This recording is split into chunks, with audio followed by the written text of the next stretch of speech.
Stove మీద కడాయి పెట్టుకొని దానిలో తగినంత నెయ్యి వేసుకుందాం ఫ్రెండ్స్. ఆ నెయ్యి హీట్ అయిన తర్వాత ముందుగా మనం డ్రై ఫ్రూట్స్ వేసి ఫ్రై చేసుకుందాం ఫ్రెండ్స్.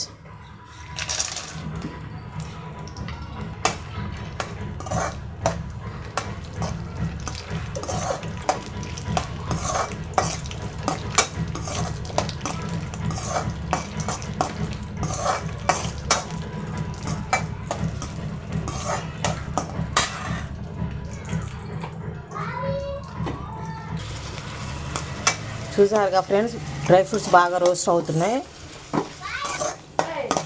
ఇప్పుడు వీటిని తీసి ఒక బౌల్లో వేసుకుందాం ఫ్రెండ్స్.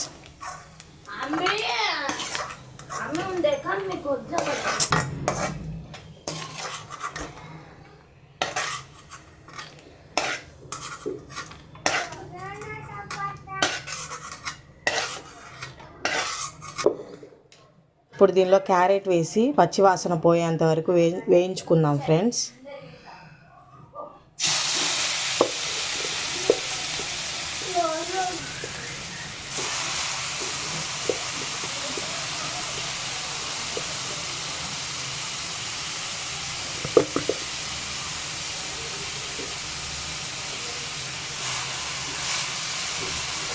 ఈ క్యారెట్ మొత్తం పచ్చివాసన పోయేంత వరకు ఫ్రై చేసుకుందాం ఫ్రెండ్స్.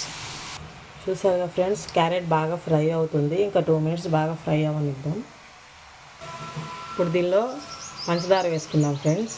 1/2 కిలో క్యారెట్కి 1/2 కిలో పంచదార పడుతుంది.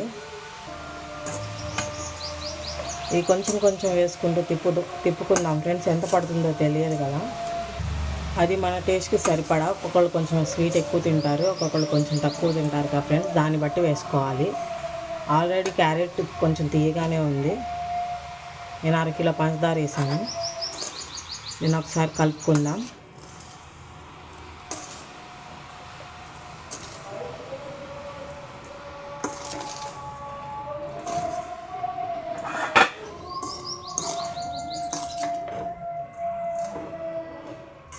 మూత పెట్టుకొని 2 నిమిషాలు మగ్గిద్దాం ఫ్రెండ్స్. చూసారా ఫ్రెండ్స్, పంచదార క్యారెట్లో బాగా ఉడికిపోతుంది ఫ్రెండ్స్. ఈ పాకం మొత్తం మరిగేంత వరకు ఉంచాలి. ఈ క్యారెట్లో ఆ పాకం మొత్తం ఇంకిపోవాలి. ఒక 5 minutes చూద్దాం మళ్ళీ. చూసారా ఫ్రెండ్స్, పందార పాకం క్యారెట్లో బాగా ఇంకిపోయింది. ఒక 2 నిమిషాలు ఫ్రై అయిన తర్వాత మనం పాలు పోసుకుందాం. క్యారెట్లో కొంచెం పాలు పోసుకుంటూ కలుపుకుందాం ఫ్రెండ్స్. కొంచెం పాలు పోసుకుంటూ కలుపుకుంటూ ఉండలు కట్టదు. ఈ క్యారెట్ ఆ పాలల్లో ఇంకిపోయి బాగా ఉడికేంత వరకు మగ్గనిద్దాం ఫ్రెండ్స్.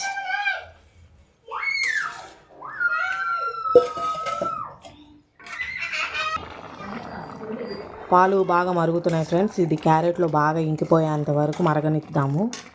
చూసారు కదా, బాగా ఉడుకుతుంది. స్మెల్ కూడా బాగా వస్తుంది ఫ్రెండ్స్. నేను 1/2 కిలో క్యారెట్కి 1/2 కిలో పంచదార వేసాను, 1/2 కిలో పాలు వేసాను ఫ్రెండ్స్. ఎవరికి టేస్ట్కి తగ్గట్టు వాళ్ళు వేసుకోండి. కాకపోతే నేను చూపించిన విధంగా ఒకసారి చూసారా ఫ్రెండ్స్, క్యారెట్ హల్వా రెడీ అయిపోయింది. దీనిలో పైన డ్రై ఫ్రూట్స్, మనం ముందుగా నేతిలో వేపుకున్న డ్రై ఫ్రూట్స్, యాలకుల పొడి వేసుకుందాం. దీన్ని ఒకసారి బాగా కలుపుకుందాం. చూసారా ఫ్రెండ్స్, మన క్యారెట్ హల్వా రెడీ అయిపోయింది. ఒకసారి నేను చూపించిన విధంగా ట్రై చేసి చూడండి, చాలా బాగుంటుంది. నా ఛానల్ ఇంకా సబ్స్క్రైబ్ చేసుకొని వాళ్ళు సబ్స్క్రైబ్ చేసుకోండి ఫ్రెండ్స్. అంటే నచ్చినట్టయితే లైక్ అండ్ షేర్ చేయండి. మీరు ఒకసారి ట్రై చేసి ఎలా ఉందో కామెంట్ చేయండి ఫ్రెండ్స్. Thank you.